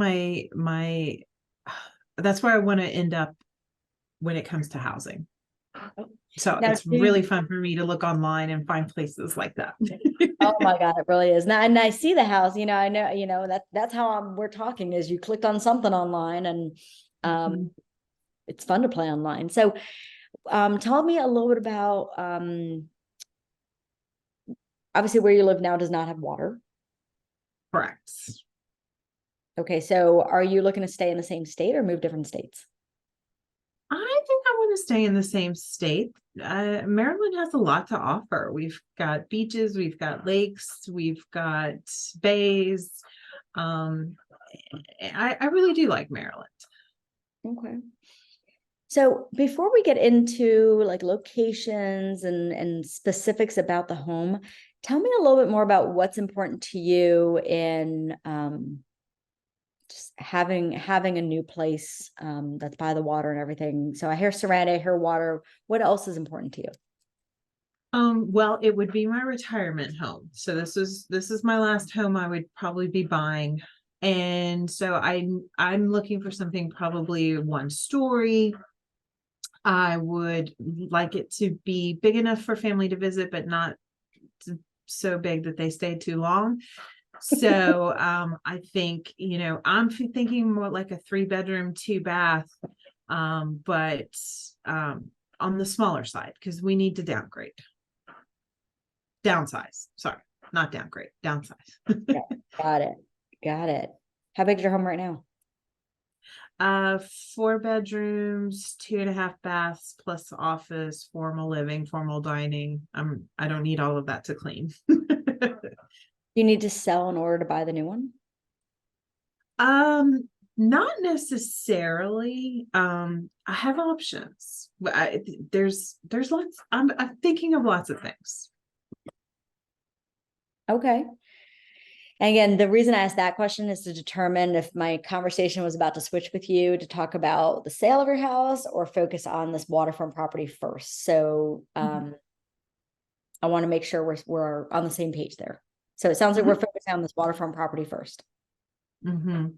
Yeah, I don't have a mortgage currently, so yeah, I could buy something now. I could turn it into an Airbnb, pay it off. Then I have my retirement home paid for. And when do you want to have the serenity and, something a little bit smaller, a little less to take care of, that one story, by that water? When do you want to be there by? That's the tricky part. I think I'm ready now. My husband maybe not so ready now. So we might be we might have some more difficult conversations ahead. All right. So I'm going to stop it there. Now, okay. Here's the thing. Actually, before I go into details, let me open this up for conversation right now. What'd you guys hear out of that? What'd you get from that example? You're not ready? Husband's not ready, but she is. So who do I need to talk to? My husband, yeah. Mm-hmm. Yeah, so you would want to like direct the conversation to, hey, when can we all speak, or is he available? Right. I would actually take this to, okay, well, what's the husband's name? What's the schedule like? I'd love to set up a time where maybe we can, meet at a coffee shop near some waterfront properties or near where you live and just sit down and talk a little more and have a strategy session. Right. I need to get in front of the husband. That's who I need to get in front of. Right. I need to meet with both, but I really need to get in front of him. Right. Now, it doesn't mean that they're going to be ready today. What we're doing there is we're building a relationship, right? While we're also qualifying. But notice I didn't just talk about, great, you're in a 4-bedroom, 3-bathroom now, you want a 3-bedroom, you want to downsize, 3-bedroom, 2-bathroom, waterfront. I didn't just focus on the logistics, the criteria, right? What were some emotional words you heard her say? By the way, Carmen, thank you. She talked about serenity a lot, being calm and relaxing in front of the water. Yeah. Being calm, being relaxing, right? She mentioned that a few times. So obviously she has some stress in her life, right? At the office. I will say I'd probably take this conversation. I probably spend, because I do need to have another conversation with both her and her husband. In this conversation, I probably would have spent a good 2 to 3 more minutes. Not 30. I don't need 30. 2 to 3 more minutes. Tapping a little more into, okay, does she live in a 2-story now? How is that for them now? How long can they sustain in that house? Like, is that a pain point right now for them? Right? Do their knees hurt going up and downstairs? Right? Is it, if that's not, so what we're looking for in the motivation is we're looking for a pain point. So people love pleasure, but they act on pain. So I'll give you an example. If you have, write that down. People love pleasure, act on pain. Now, I'm not talking pain like, ow, right? I'm talking pain if all of a sudden you talk to someone who is looking to sell their house and downsize. Great. You're in a 5-bedroom, 3-bathroom. You want a 3-bedroom, 2-bathroom. You're in a detached, you want a townhouse. But if you get deeper into it, all of a sudden you'll hear words like this. Everybody has different words, but I'm just going to use example words. You might hear somebody say, I spend more time cleaning than I do with my family. That's a pain point. Our kids moved out and my husband took a new job and we can no longer afford this place. We're home poor. That's a pain point. Again, nobody just says, well, I feel like moving. I think I'll get into a 3-bedroom. There is a reason for it. Our job is to find out the reason, because when we know the reason, then we can actually help them. Then we can actually figure out, are they able, ready, and willing? Questions on that before I switch gears a bit?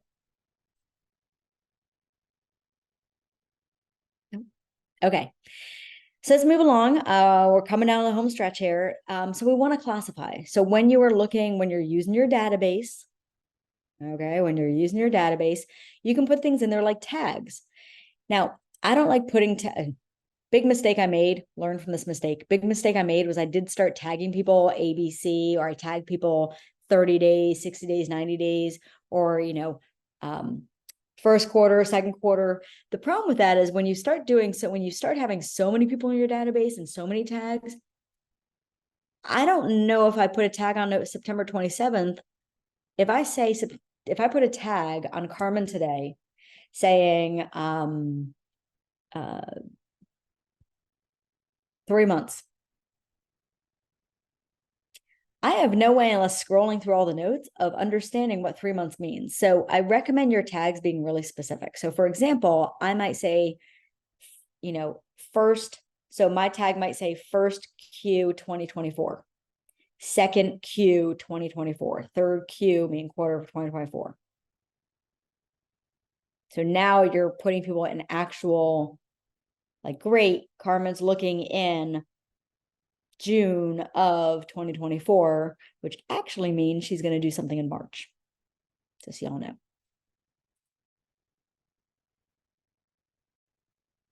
So let's break down qualifying. So here's the thing. Here's the easiest way to qualify. The absolute easiest, work smarter, not harder way to qualify. You print out, Ignite offers it. Most market centers, if you have a coach, they have a copy. I know for us, it's on our website and our resource guide. You can go on Google and look it up. There's so many free things out there. There is a document that is the buyer lead sheet. It might be called questionnaire, buyer questionnaire, seller questionnaire. That's what we call ours, right? They're all the same thing. It breaks down the questions you need to ask, right? Who's buying with you? Who's going to be living in the home? How, why are you moving? When do you need to sell by? How do you plan to pay? How many bedrooms? How many bathrooms? Do you want a fireplace? Or school's important? What about a backyard? Tell me about it. Do you want a detached? Do you want a townhouse? Right? It takes the guesswork out of it when you just simply have a questionnaire that you can just rinse and repeat. So here's the best practice that an agent taught when I finally learned how to be organized a little bit as an agent, when an agent taught me how. I went to Staples, like a back to school, like, when you have kids, you go like back to school shopping.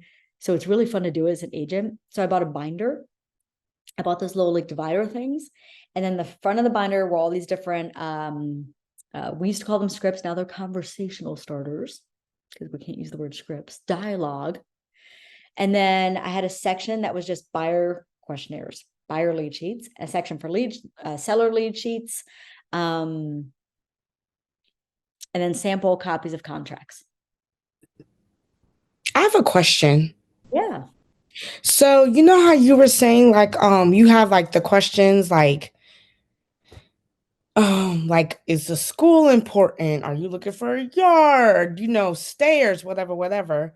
Are you able to give that to them to fill out so they can fill it out on their own, like kind of like little homework, and then we kind of gather back together? So depending on your relationship, yes. Right. So here's the thing. I'm going to answer this in 2 ways.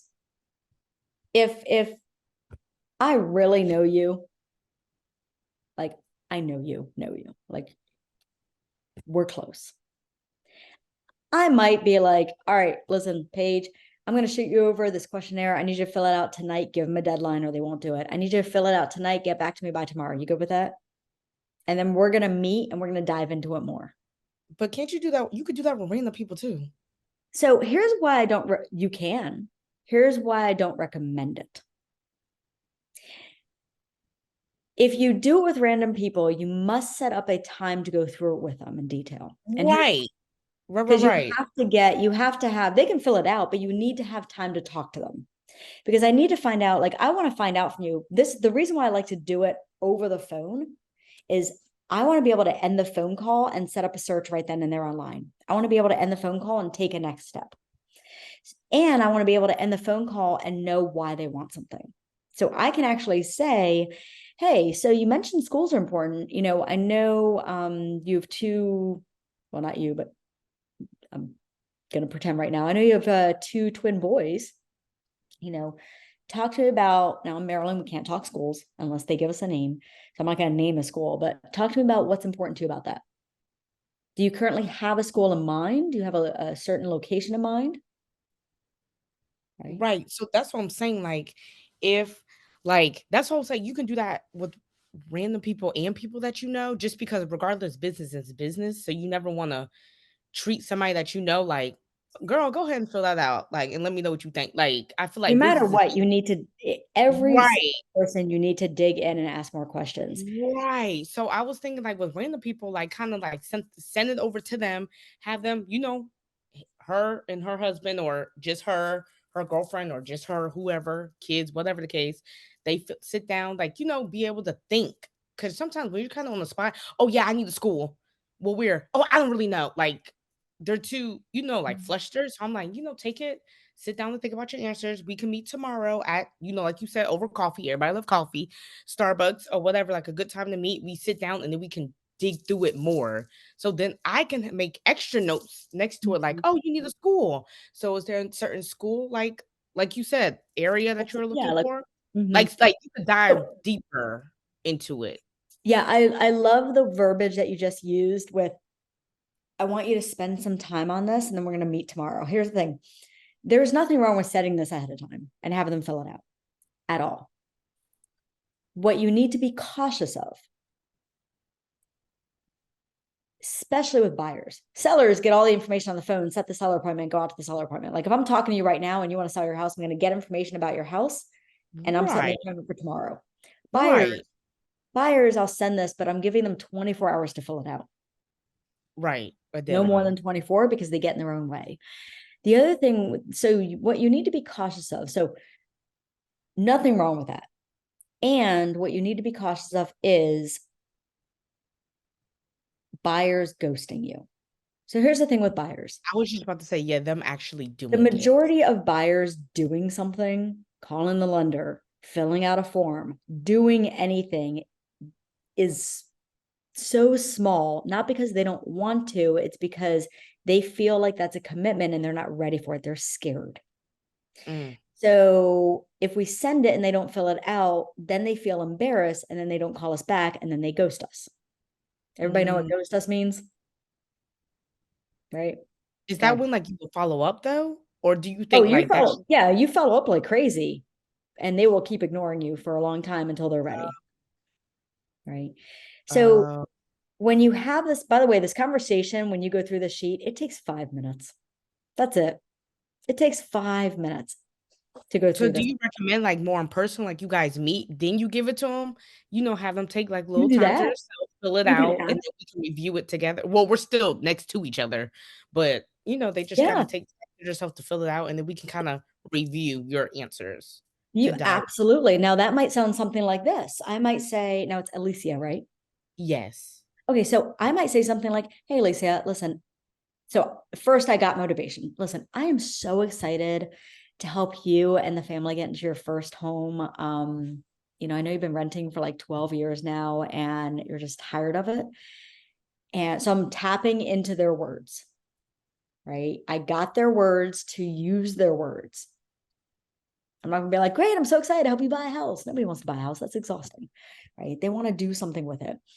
And then I might say, okay, our next step, Alicia, is to have a strategy session. What that looks like is doesn't mean you're buying a house tomorrow. we're just going to sit down and I really want to dig into like what you're looking for, why that's important to you. So we can start setting up some customizable searches. And I'm looking at my calendar and I see here that I have, whatever, tomorrow at 4 or tomorrow at 6:30 available. Right now, at that point, I got your motivation and I can bring this with me to that sit down, and I can use that strategy session to go through this in person, and they see me writing the answers on this as I go through it. You can totally do that. Here's the thing. There's no right or wrong. The only wrong is to not do it at all. So there are wrongs. The other only wrong is to make up your own, reinvent the wheel and make up your own lead sheet questions every single time. Because why would you do that? Every single person works with buyers across the nation. We ask the exact same questions because we need the exact same information. Don't recreate the sheets that already exist. Just find one you like, make a boatload of copies of it, and there you go. Right? Or put it in a Google Doc and use it that way, however you like to do it. Electronic, print, whatever you do. Did that answer I love that. I love that dialogue there, because as you grow as agents and really grow your success, you're going to find what works best for you. There's no cookie cutter. There's no one way. The way Alicia does it, the way, Paige does it, Afifa, Carmen, by the way, I just named your names because you're on my screen right now. A year from now, each one, you're all going to have, hopefully with trainings, have similar questions you ask, have similar sheets that you go through, right? Like these. But the way you approach it will be completely different because you're different people. So it should be. One of my fellow coaches I work with, her favorite thing is just talking to a buyer. Let's go. Let's go see houses. Obviously after they're pre-approved, right? Great, you're pre-approved. Let's go see houses. Me, I float back and forth. Depending on the person, I like to sit down and have coffee with them. Strategy session. Near a showing. So I'll set up a showing, but then have a session that leads to that showing. Right? There's no right or wrong. It's what makes the most sense for you. Did that help? Yes, it did. All right. Now, there is a pre-listing questionnaire that prior to your listing appointment that you all schedule for tomorrow night at 6, you could send this ahead of time and say, hey, I'm going to send you over a pre-listing questionnaire. If you have a few minutes, go ahead and take a few minutes and fill it out. If it's not filled out by the time I get there, no worries. That's fine. You want to say that because if not, they'll cancel and be like, oh, I forgot to fill it out. Let's cancel. So make sure they know that it's okay if they don't fill it out. Because at the end of the day, I don't care. I just want to meet with them and get their house listed. Right. But it's nice to send to them because it shows a little more professionalism. That's what I was thinking. That's why I was like, should I? But I see what you mean. Like, because I know when people feel like, oh my gosh, I'm committed to this. Oh, no. They want to back out. And then buyers and sellers, very different mindsets. Everybody will have a moment where they want to back out, but buyers especially. Okay. Yeah. Buyers are, because again, it's scary. I don't care if it's your first home or second home. It is scary. And the act of moving is exhausting. Right. But you're in your own home. Mm-hmm. I said like to look at it as in like you're in your own home, like you're starting to build wealth, like you own 100% of your home instead of paying rent to somebody else that you don't own nothing to. And that's for when you talk to renters, like that's a big thing, right? That is not what I was going to. I don't know why I just brought that up. All right. Oh, I love that dialogue. That was great. I love that you brought that up. Because again, you have to, here's the thing. We try things, you will sit, let me gather my words for a minute. It's almost 8 o'clock. I lose all words at 8 o'clock. Okay. You're going to sit in so many different trainings throughout your entire career. I was literally in Nashville last week for 3 days, taking a boatload of notes with these speakers, going through trainings.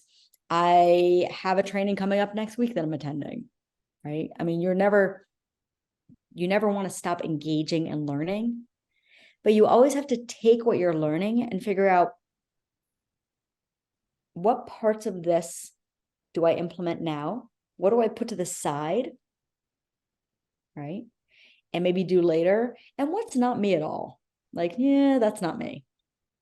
That's not that. I don't see myself ever doing that. Right? Like one of the agents in our office is an avid door knocker. She actually farms my neighborhood. She loves knocking doors because she hates the phone. I do not like knocking doors. I attempted it once. It did not go well, meaning I didn't do it at all. Like I actually got out of my car and then got back in my car and left. Right. So each training you go through, oh, I like that you left. Each training you go through, just know that you're learning from like every agent who is teaching and coach who's teaching Ignite. There's a reason why we have a different speaker. I used to do all 12 sessions. This used to be my baby. I used to do every single night. That was a lot. But I feel it's so important to hear from so many different voices. Because what I say is going to sound a little bit different than last week when Floyd taught, or when Brandon taught, or tomorrow night Tyrone, or coming up Jen Williams, who's an amazing coach. So each night of Ignite is a different presenter for a reason. And it's to take one thing from them, whatever that thing is. Right. All right. We are out of time, but before you go, hold on, wait. There's more. Don't hang up. I actually need all of you to pick up your phones, and I need you to go to, you're going to pull up a website. Okay. And that website is, let me type it in here, kwueval.com. That is kwueval.com. It's going to take you to a screen that looks like this.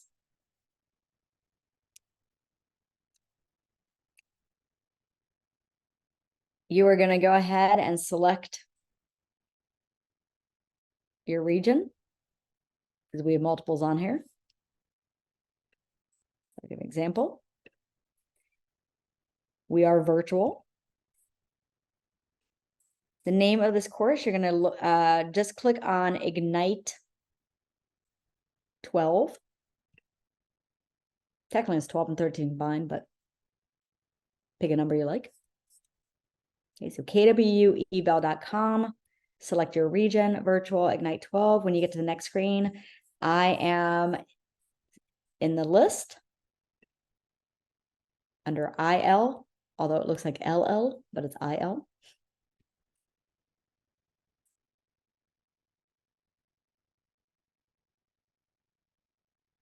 I absolutely, these are, your name's not in here at all. So don't worry. These are all, I don't see who, I'm not going to be like, oh my God, I can't believe Carmen said that about me. She's like, I know. But these really, truly, the surveys, so I'm a KWU national trainer, and these surveys really, truly help for two reasons. One, everybody should always be trying to improve and get feedback and in everything we do, right? That's how we get better in everything we do. When you practice your listing presentation, go find someone and practice in front of them. Practice your buyer appointment in front of somebody. Find someone in your office to do it with, right? I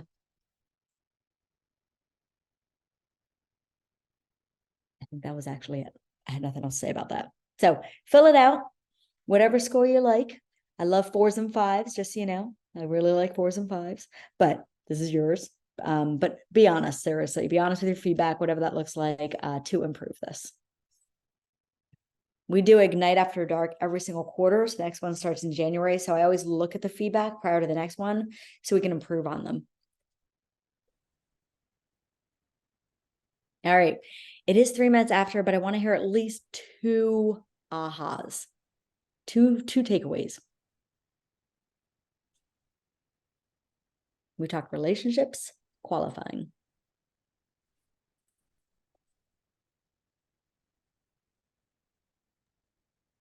I'll go really quick. I do like your take on the MCAT as far as trying to qualify your buyer, because I think that helps me break it down more simplified, if you will, like in a conversation to kind of move forward with that. So thank you for that And by the takeaway. way, it's called the MCAT.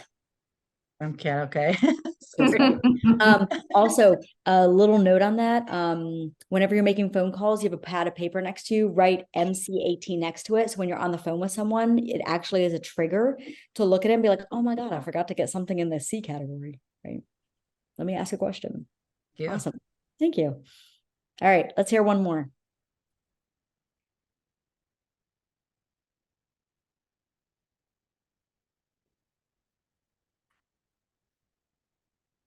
Don't make me call him Martin. I will. When I first got into leadership, everybody, so when I moved from being an agent into the brokerage side, the support side, as I like to call it, I started as agent services, which is like a person behind the scenes who like helps onboard agents. And Martin trained me. I went down and shadowed him. He taught me. I know. Now look at you. I know. I was just here to co-teach on my day. But strengthen relationships is definitely probably one of my favorite Ignite courses to teach, and just because again, that's our business is relationship building, and it's our bread and butter. You can't really do much without it. So. Absolutely. And I just heard that Martin is teaching this class that's going to be when I roll the new one out in January. Martin, you'll teach the strengthening relationships class. How about that? That's what I just heard. I don't know if anyone else has heard that. He said something about co-teaching, so I heard that too. Exactly. Oh no, I just heard teaching. I didn't hear co-teaching. Oh. The greatest way and the fastest way to master something is to teach somebody else. Mm-hmm. You do not need to be an expert. You do not have to have 100 closings before you teach somebody. You just need to have a passion for the topic. So hopefully you guys will be instructors in the near future as well, and that'll be awesome. Yes, if anybody wants to be a trainer, please reach out to me. I love talking to people about that, getting on that path. It is really fun.